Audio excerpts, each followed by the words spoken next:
Welcome back to our channel. কেমন আছো তোমরা? আশা করি ভালো আছো আর আমিও ভালো আছি। বড়দের প্রণাম আর ছোটদের ভালোবাসা জানিয়ে আজকে ভিডিওটা শুরু করছি। আজকে সেটআপ দেখে নিশ্চয়ই তোমরা বুঝতেই পারছো আজকে স্পেশাল কিছু হতে চলেছে। একদমই তাই, একদম স্পেশাল একটা ভিডিও আজকে। আর আজকের ভিডিওটা এতটাই আমার কাছে স্পেশাল, আমি কখনোই ভাবতে পারিনি যে আজকের ভিডিওটা আমি বানাবো। এবং আজকের ভিডিওটা অনেক দিনের ইচ্ছে ছিল বানানোর, কিন্তু আমার কিছু কারণবশতের জন্য আমার বানানো হচ্ছিল না। তোমরা অনেকেই নিশ্চয়ই দেখেছো আমার চ্যানেলে 10K কমপ্লিট হয়েছে। 10K স্পেশাল এই ভিডিওটা আশা করি তোমরা যারা নতুন ইউটিউবার বা ইউটিউব স্টার্টিং করছো বা যারা এখনো ইউটিউবে সফল হতে পারছো না তাদের জন্য কিন্তু খুব উপকারদায়ক একটা ভিডিও। তো চলো শুরু করি। বেশ কিছুদিন হলো আমার 10K কমপ্লিট হয়েছে, খুব খুশিতেই রয়েছি। তবে এই 10K জার্নিটা কিন্তু এতটা সহজ ছিল না। এই 10K জার্নিটা ছিল অনেকটা লম্বা এবং অনেক উতরাই চড়াই সমস্ত কিছু পার হওয়ার পর আমি কিন্তু এই 10Kটা চোখে দেখতে পাচ্ছি। কখনো ভাবিনি যে এই 10Kটা আমি কখনো কমপ্লিট করতে পারবো। আমার একটা 10K ছোট্ট পরিবার হবে, আমার একটা এরকম সুন্দর পরিবার হবে। সত্যি আমি কখনোই ভাবিনি। যেখানে প্রত্যেকটা মানুষ আমাকে ভালোবাসবে, যেখানে সমাজ থেকে আমি বিতাড়িত হয়েছিলাম, নিজের লোকেদের কাছ থেকে বিতাড়িত হয়েছিলাম, সেইখানে এত পৃথিবীর মানুষ যে আমাকে ভালোবেসে কাছে টেনে নেবে, সত্যি আমি ভাবতে পারিনি। সত্যি কথা বলতে কি, এই যে একটা সাফল্য জিনিসটা এতটাই একটা মেয়ের কাছে মানে এক্সপেন্সিভ জিনিস, যেটা সোনা দানা প্ল্যাটিনাম হিরে সব কিছু ছাড়িয়েও একটা এক্সপেন্সিভ জিনিস হচ্ছে এই সফলতা। একটা মেয়ে যখন সফলতা পায় তার জীবনটা ধন্য মনে হয়, মেয়ে হয়ে ওঠাটাকে যেন মনে হয় ধন্য। তো ঠিক আছে, চলো শুরু করি। এই যে প্রথম ইউটিউব জার্নিটা আমার শুরু হয় প্রায় আজ থেকে 3 বছর আগে। যখন আমার ইউটিউব জার্নিটা শুরু হয় তখন কিন্তু অতটা সোজা ছিল না। আমি কখনো সেই রকমভাবে টিকটক করিনি বা আমি কোথাতেও সেই রকমভাবে ভাইরাল ছিলাম না। তাই যখন ইউটিউবটা স্টার্টিং করি তখন মনের ভিতরে একটা ভয় তো ছিলই, তার সঙ্গে অনেক অভিমান, অনেক কষ্ট, সব কিছু জড়িয়েই এই ইউটিউব জার্নিটা শুরু। এবার ইউটিউব জার্নিটা যেখান থেকে শুরু সেইটা তোমাদের সাথে শেয়ার করি। আমি যখন প্রথম পালিয়ে এসে বিয়ে করলাম, মানে আমাদের তো লাভ ম্যারেজ, তো আমি যখন চলে এসে প্রথম বিয়ে করলাম, তোমাদের দাদাভাই আমাকে রেখে চলে যায়। ওই 4 ঘন্টার মতো আমাদের বিয়ে হয়, তারপরও চলে যায় ডিউটির জন্য। তো সেই সময়টাতে যে ও ছুটিতে যখন আসছিল না, প্রায় 1 মাস পরে ছুটিতে আসে, সেই 1 মাসের ভিতরে ভীষণ একাকিত্ব বোধ হতো, বাড়ির কথা মনে পড়তো, কান্না পেত, কষ্ট লাগতো। তো এই একাকিত্ব থেকে আমি কিভাবে বের হব সেইটা নিয়ে সবসময় তোমাদের দাদাভাইয়ের সাথে ডিসকাস করতাম। কখনো ওকে বলতাম আমি জব করি, বা কখনো বলতাম কোনো কাজের সাথে যুক্ত হই বা কোনো ট্রেনিং নিই, আশা করি আমি হয়তো সফলতা পাবো বা সেখানে থাকলে আমার মনটা অনেকটা ভালো লাগবে। কিন্তু ব্যাপার হচ্ছে, কিন্তু এখানে তো কথা হচ্ছে তোমাদের দাদাভাই আমাকে কখনোই বাইরের কাজের জন্য পাঠাতে চায় না। সেটা কোনো অফিসই বলো বা কোনো একটা স্পেশাল জবই বলো বা কোনো রকম জবই ও আমাকে করতে দিতে চায় না। তারও যথেষ্ট একটা কারণ আছে, সেটা হলো ও যেহেতু ছুটিতে বেশ কয়েকদিনের জন্যই আসে। যদি আমি জবে থাকি তাহলে হয়তো আমি সেখান থেকে ছুটি পাবো না, ও যেই দিনগুলো ছুটি পাবে। বা ও হয়তো 15 দিনের জন্য যদি থাকে, 15 দিন তার কোনো জবের কোম্পানি বা কোনো জবের জায়গা থেকে তুমি ছুটি পাবে না। তো সেই জন্যই তোমাদের দাদাভাই আমাকে বলে যে এই রকম বাইরে জব তোকে করতে হবে না, যদি ঘরে বসে কিছু করা যায় তাহলে তুই করতে পারিস। তো তারপর যখন আমি ইউটিউব দেখতাম, ভিডিও দেখতাম, তো ওখান থেকে দেখি ব্লগ চ্যানেলের মধ্যে প্রথম আমার কাছে যার ব্লগ চ্যানেলটা প্রথম আসে সেটা হচ্ছে মন্দিরা, MS ফ্যামিলির মন্দিরার চ্যানেল আমার চোখের সামনে আসে। আমি রীতিমতো দেখি আর তোমাদের দাদাভাইকে বলি এরা কি সুন্দর ঘরের কাজকর্মগুলো গুছিয়ে করছে, সেগুলো দেখাচ্ছে, আচ্ছা আমরা একটা ইউটিউব চ্যানেল খুলতে পারি না? তোমাদের দাদাভাই বলে হ্যাঁ আমরা খুলতেই পারি, ঠিক আছে চল তোকে একটা ইউটিউব চ্যানেল খুলে দিই। তো সেই শুরুবাত হচ্ছে 3 বছর আগের এই ইউটিউব চ্যানেল খোলা। তোমাদের দাদাভাই ইউটিউব চ্যানেলটা আমাকে খুলে দেয়। এবার চ্যানেল খোলার পর আমি 3-4টে ভিডিও ছাড়ি, কিন্তু ভিডিওগুলো আমার আনলিস্টেড হয়ে থাকে। সমস্যা হয় এখানে, কোনো ভিউ হচ্ছে না, কিছু হচ্ছে না, দেখে চ্যানেলের সমস্ত রকম ভিডিও আমি ডিলিট করি। তারপর ভিডিওগুলো সমস্ত ডিলিট করে দিলাম। দিয়ে একদিন হঠাৎ করে বসে থাকতে থাকতে ভিডিও দেখতে দেখতে ইউটিউবে হঠাৎ করে আমার চোখে এলো টেকনিক্যাল চ্যানেল থেকে আমি জানতে পারলাম কিভাবে ভিডিও ছাড়তে হবে, কিভাবে ভিডিও এডিট করতে হবে, কিভাবে ব্লগ চ্যানেলের ব্লগ শ্যুট করতে হবে, সব কিছু বুঝতে পারলাম। বোঝার পর থেকে আমার স্টার্টিং হলো মেইন জার্নি। তো তারপর থেকে শুরু করলাম, শর্ট ভিডিও ছাড়তাম, শর্ট ভিডিও ছাড়তে ছাড়তে 300 সাবস্ক্রাইবার হলো। হওয়ার পর হঠাৎ একদিন আমি ইউটিউব দেখতে দেখতে দেখলাম একজন লাইভে এসছে। তো তার লাইভেতে আমি গেলাম। লাইভে যাওয়ার পর তার সঙ্গে কথা বললাম, কথা বলতে বলতে সেখান থেকে আমি জানতে পারলাম যে এখান থেকে বন্ধু সংগ্রহ করা যায়, মানে সে আমাকে সব দেবে, আমি তাকে সাবস্ক্রাইব দেবো, এইভাবে নাকি বন্ধুত্বটা আর কি করা যায়। তো সেইভাবে করতে করতে করতে করতে যাই হোক 400 কমপ্লিট হলো। সেখান থেকে একজনের সঙ্গে আমার পরিচয় হলো, তিনি রীতিমতো প্রত্যেক দিন লাইভ অন করতেন এবং লাইভ অন করাতে সেখানে আমি যেতাম, গিয়ে সেখান থেকেও বন্ধু পেতাম।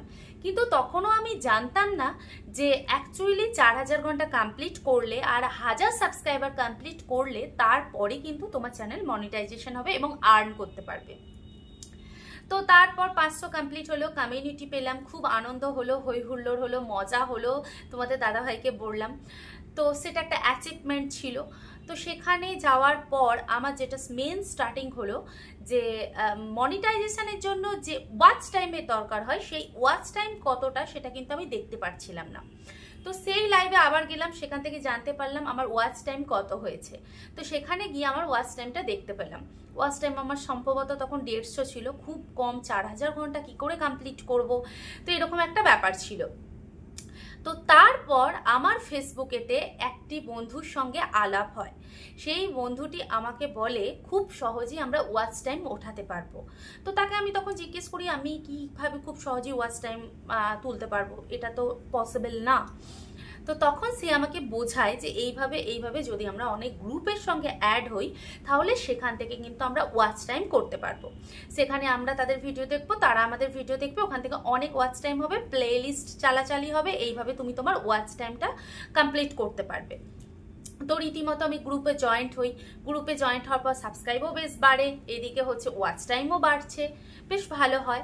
এইভাবে যুদ্ধ করতে করতে করতে করতে একটা সময় এসে আমার মনিটাইজেশন অন হয়। এবার মনি অন হওয়ার পরবর্তী সময় যেটা ঘটে সেটা হচ্ছে তারপরও এবার আমাকে $10 কমপ্লিট করলে গুগল পিন আসবে।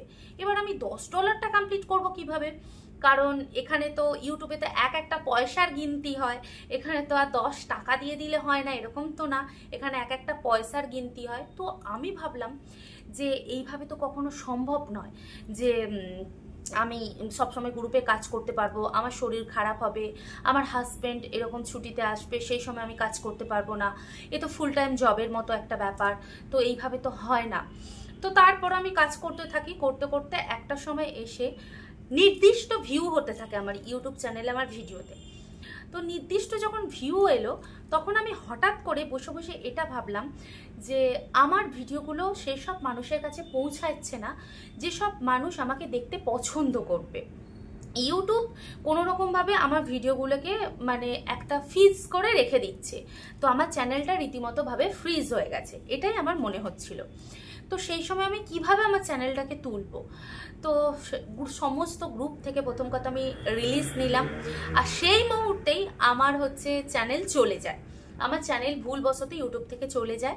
এবং চলে যাওয়ার পর আমি সেই সময় 10-15 দিনের মতো বসে যাই। বসে যাওয়ার পর আমি অনেক চেষ্টা করার পর আমার চ্যানেল আমি ফেরত পাই। চ্যানেল ফেরত পাওয়ার পর আমি কোনো গ্রুপে আর তখন কাজ করি না, সমস্ত গ্রুপে চ্যানেল মানে গ্রুপ থেকে পুরো আমি রিলিফ হয়ে যাই, মানে লিভ নিয়ে নিই এবং আমি সেখান থেকে পুরো একদম টোটালি বন্ধ করে দিই।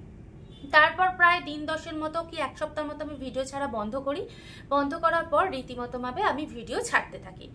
আমি ভাবলাম গ্রুপে সময় দিয়ে তার ভিডিও দেখা থেকে নিজের যদি ভিডিওর ওপর আমি কনসাল্টিং করি, নিজের ফোকাসটা দিই, তাহলে আমার মনে হয় যে আমার ভিডিওটা আমি হয়তো অনেক সুন্দরভাবে করতে পারবো, বা আমার ভিডিওটা আমি সবার কাছে উপস্থাপনা আরও ভালোভাবে করতে পারবো। নিজের কথাগুলোকে সুন্দরভাবে বলবার চেষ্টা করি, ব্লগিংগুলো সুন্দরভাবে করবার চেষ্টা করি, নিজের বক্তব্যগুলোকে তুলে ধরবার চেষ্টা করি। আস্তে আস্তে দেখি নিজে নিজে ভিউটা আপ হচ্ছে। তো রীতিমতোভাবে তখন থেকেই হচ্ছে আমার ইউটিউব জার্নি শুরু হলো। এরপর আমি ভাবলাম একটা সময় এসে যে আমার হাজব্যান্ডকে নিয়ে, যেহেতু আমার দেশের ফৌজি আমার হাজব্যান্ড, তো এই বেশ কয়েকদিন আগে যুদ্ধ স্টার্টিং হয়, তখন ভাবলাম যে আমি যদি আমার হাজব্যান্ডকে নিয়ে কোনো কথা বলি তাহলে হয়তো অনেক মানুষের মনে পৌঁছাবে, কারণ ফৌজিদের তো প্রত্যেকটা মানুষ অনেক ভালোবাসে। তো শর্ট ভিডিও রীতিমতোভাবে আমি স্টার্টিং করি এবং সেখান থেকে অনেক সুন্দরভাবে রেসপন্সও পাই। বড় ভিডিও ছাড়ি, সেখান থেকেও রেসপন্স মোটামুটিভাবে পাচ্ছি। দেখতে দেখতে আজকে 10,000-এর আমার ফ্যামিলি কমপ্লিট হয়ে গেল। এবার হচ্ছে কথা যে ভুলগুলো তোমরা কখনো করবে না। সাবস্ক্রাইব অনেকেই করতে চায়, এটা কখনোই করবে না। দ্বিতীয় কথা, অনেকে এসে তোমার চ্যানেলেতে লিখেছে আমি তোমাকে বন্ধু করে গেলাম, তুমি আমাকে বন্ধু করো, এটা কখনোই করবে না। থার্ড কথা হচ্ছে যেটা, সেটা হচ্ছে কোনো গ্রুপের সঙ্গে অ্যাড হও না। কোনো গ্রুপের সঙ্গে যদি তুমি অ্যাড হয়ে থাকো তাহলে তোমার চ্যানেল ফ্রিজ হয়ে যাবে, নির্দিষ্ট ভিউজ আসবে, তার থেকে বেশি কিন্তু আসবে না। এই কটা জিনিস তোমাকে মানতে হবে। নিজের কন্টেন্টের উপর ফোকাস করো, নিজের কথাগুলো সুন্দরভাবে মানুষের মনের ভেতর ফুটিয়ে তোলবার চেষ্টা করো। আশা করি সফলতা একদিন পাবে। আমি আমার চেষ্টা করে যাচ্ছি, এখনও সেই রকমভাবে তো সফলতা পাইনি, তবে যতটুকু সফলতা পেয়েছি অনেকটাই পেয়েছি আমি মনে করি। তো এইভাবেই আমার জার্নি শুরু এবং এইভাবেই চলছে। আর যে কথা সেটা হচ্ছে, সবসময় যে আবার ইউটিউবেতে তুমি কন্টেন্ট ভালো দিলে বা থাম্বনেল ভালো দিলে বা সুন্দরভাবে এডিট করলে যে তুমি ভাইরাল হবে সেটা কিন্তু একদমই না। তার সঙ্গে তোমার লাকটাও অত্যন্ত প্রয়োজন আমি মনে করি। কারণ ইউটিউব এমন একটা জায়গা, শুধু যে তোমার কন্টেন্ট বা তোমার সুন্দর টাইটেল বা তোমার কথাতেই যে মানুষ পাগল হবে সেটা না, তোমার লাখেতেও অনেকে পাগল হয়। কারণ অনেক মানুষকে আমি দেখেছি 5 বছর 3 বছর ধরে জার্নিং স্টার্টিং করেই রেখেছে, ভিডিও করেই যাচ্ছে কিন্তু কোনো রেসপন্স নেই। আমার ক্ষেত্রেও হয়েছে, আমার সমস্ত ভিডিও আমি এখনো করেই যাচ্ছি কিন্তু সেই রকমভাবে আমি কিন্তু কোনো রেসপন্স পাইনি। অবভিয়াসলি সেটা লাখের ব্যাপার, আমি সেটা লাখের ওপর ছেড়ে দিয়েছি। আমি আমার চেষ্টাটুকু শুধু জারি রেখেছি, এবার যেটা হবে ভগবান দেখবে। তো যাই হোক বন্ধুরা, তোমরা আশা করি আমার এই ভিডিও থেকে অনেকটা পরিমাণ মোটিভেশন হতে পারবে এবং যারা নতুন ইউটিউব চ্যানেল শুরু করেছো তারা যে ভুলগুলো করবে না সেটা আশা করি তোমরা বুঝতে পেরেছো। যাই হোক বন্ধুরা, আজকে ভিডিওটা এতটুকু। কেমন লাগলো অবশ্যই কমেন্ট বক্সে জানিও। ভালো থেকো, সুস্থ থেকো, আর প্লিজ আমাকেও সাপোর্ট করো, এগিয়ে নিয়ে যেতে সাহায্য করো। আমি আগে গিয়ে যাতে আরও অনেক বড় হতে পারি এবং নিজেকে অনেকটা আগে দেখতে পারি, সেটাই আমি চাই। কারণ একটা মেয়ের কাছে নিজের পায়ে দাঁড়ানোটা অত্যন্ত জরুরি। আর সব থেকে বড় কথা যেটা, সেটা হচ্ছে আমি সত্যি অনেকটা বড় হতে চাই। কারণ অনেক লাঞ্ছনা, অনেক দুঃখ, অনেক কষ্ট থেকে এই জায়গায় এসেছি। সব কথাটাই একদিন তোমাদের সাথে শেয়ার করব। আমার ইতিহাস শুনলে তোমাদের চোখে জল আসবে, তবে শেয়ার অবশ্যই করব, যেহেতু ইউটিউব জগতে আছি, একটা না একটা সময় তোমাদের সাথে তো শেয়ার করতেই হবে। তো ভালো থেকো, সুস্থ থেকো। আশা করি তোমরা মোটিভেশন হবে এবং তোমরা আমার কথাগুলো মেনে কাজ করলে সফলতাও পাবে। ভালো থেকো, বাই।